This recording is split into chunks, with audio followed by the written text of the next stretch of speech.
I told you in broad strokes what we're going to do, but why now, right? Why is now the time to do this? Well, first of all, there's this thing called CBRS, which is amazing.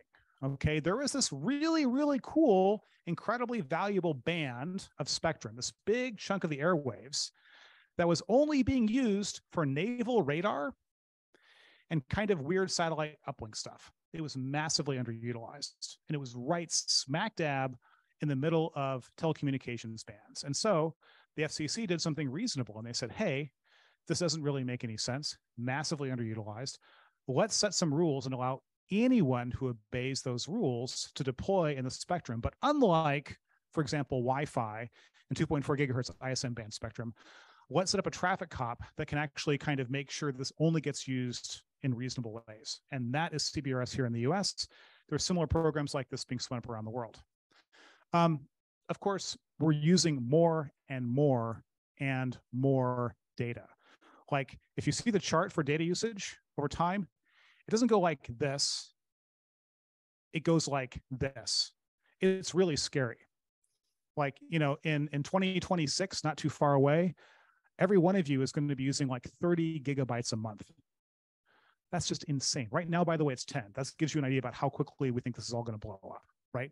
So it's going nuts. And so, as I said, the conventional carriers, MNO means mobile network operator. Think T-Mobile, AT&T, and others, right? They don't really have a plan. They desperately need coverage. And every time one of you rage quits, let's say Verizon or AT&T, it costs $2,000. That's the cost of acquiring a customer in the mobile space. It's nuts. About 1 million MNO customers in the US churn every month, right? So take 1 million, multiply that by 2,000. That's the actual cost being incurred by the mobile network sector here in the US. It's ridiculous. And this is a $300 billion industry, just putting that in perspective. So anyway, CBRS is here. There's huge demand. Blockchain technology is now mature. We actually kind of know what we're doing with blockchain now. When Helium first started, they had to create their own L1. It was insanely heroic. Thank God we don't have to do that.